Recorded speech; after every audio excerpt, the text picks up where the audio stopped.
오늘은 히브리서 7장 11절부터 15절까지 말씀을 함께 나눠보겠습니다. 히브리서 7장 11절부터 15절까지 말씀 제가 봉독해 드리겠습니다.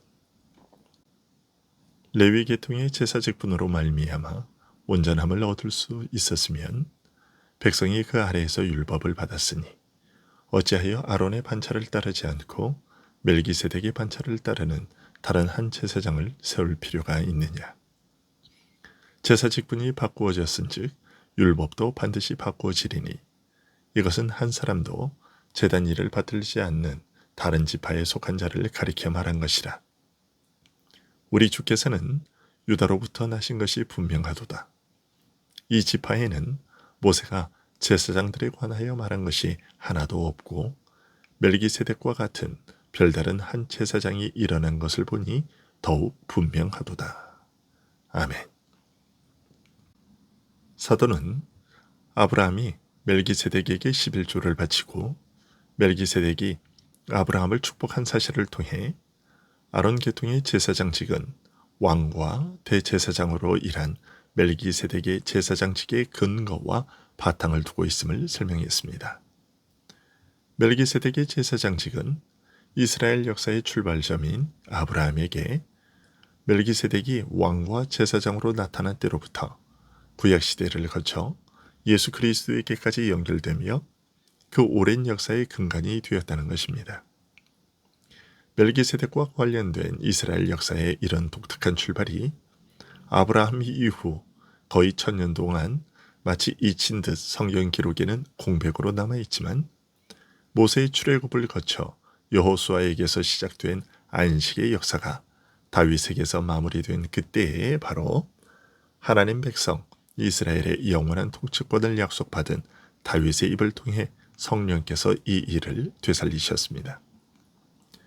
장차 다윗의 자손으로 오실 진정한 메시아와 관련하여 멜기세덱의 일을 다시 언급함으로써 이 일이 마치 물밑에 잠긴 거대한 안반처럼 여전히 이스라엘 역사의 근간을 이루고 있으며 장차 오실 메시아의 시대까지 그대로 이어질 것을 알리신 것입니다. 그리고 오늘 본문에서는 그리스도께서 왜 레위 계통의 제사 직분이 아닌 멜기세덱의 반차를 따른 제사장으로 오셨는지를 설명합니다. 11절에서 레위 계통의 제사 직분으로 말미암아 온전함을 얻을 수 있었으면 백성이 그 아래에서 율법을 받았으니 어찌하여 아론의 반차를 따르지 않고 멜기세덱의 반차를 따르는 다른 한 제사장을 세울 필요가 있느냐라고 얘기합니다.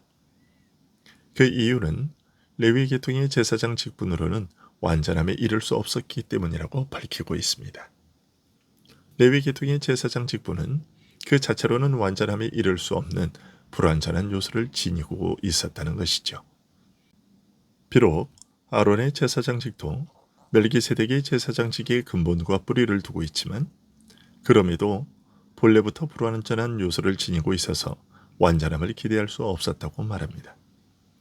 그래서 아론의 반차를 따른 제사장직과는 구별되면서도 이질적이지는 않은 오히려 그 근본과 바탕이 되는 멜기세덱의 반차를 좇는 새로운 제사장이 필요했다는 것입니다.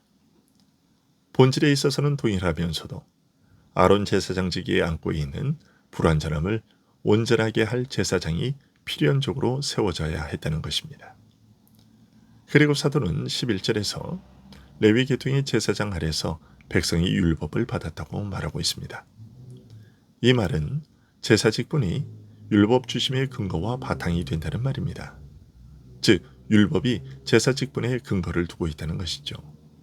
그래서 12절은 만일 제사 직분에 변화가 생긴다면 필연적으로 율법에도 변화가 생겨 바뀔 수밖에 없다고 말합니다. 아론의 반차를 좇지 않는 별다른 제사장이신 그리스도를 세운 것 때문에 필연적으로 율법 규정이 바뀔 수밖에 없다는 것입니다.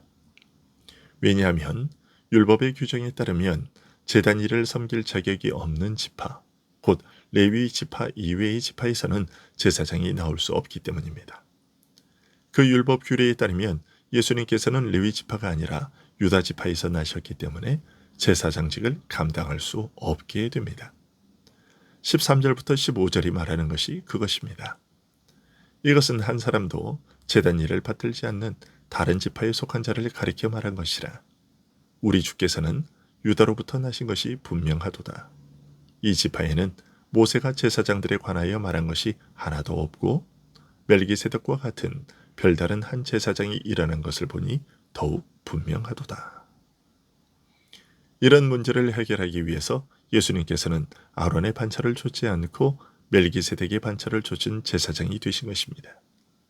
하지만 그보다 더 중요한 이유는 아론 제사장직이 지니고 있는 불완전함을 해소하고자 그 근본과 바탕인 멜기세덱의 반차를 좇아 제사장이 되셨다고 밝힙니다. 이러한 사도의 가르침은 당시 유대인 신자들에게는 가히 충격적인 말이 되었을 겁니다. 왜냐하면 히브리서가 쓰인 시대는 아직 성전이 파괴되기 전이어서 날마다 성전에서 제사장을 통하여 섬김이 이루어지던 때였습니다.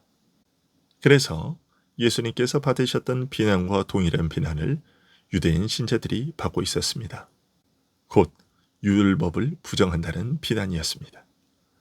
이것은 유대인 신자들에게 치명적이었고 동족 유대인들로부터 온갖 비방과 핍박의 원인이 되었습니다. 그런 점을 생각해 보면 12절에 율법이 변경되어야 한다는 말과 13절부터 15절의 부가적인 설명은 유대교를 추종하는 자들과 유대인들에게는 참으로 충격적인 발언이 아닐 수 없습니다. 모세 율법을 부인한다는 것 때문에 온갖 핍박과 비방을 받아온 유대인 신자들에게 특히 동일한 이유 때문에 스데반의 순교와 이에 이어 무자비하고 혹독한 박해를 직접 경험했던 예루살렘 교회에게 이 선언은 가히 충격적으로 들렸을 것이고 무거운 짐이 되었을 겁니다. 그럼에도 사도가 그리스도께서 멜기세덱의 반차를 좇아 제사장이 되신 이유를 굳이 이렇게 자세히 밝히는 이유는 그리스도께서 멜기세덱의 반차를 좇아 제사장이 되신 그 의미를 바로 알아야만 예수를 그리스도로 믿는다는 이유로 핍박받는 유대인 신자들이 그 핍박을 두려워하여 그리스도를 배반하며 떠나는 일을 하지 않을 것이었기 때문입니다. 그래서 사도는 그리스도께서 멜기세덱의 반차를 좇은 제사장으로 오셨다는 이 사실을 그토록 자세히 설명해 주고 있는 것입니다.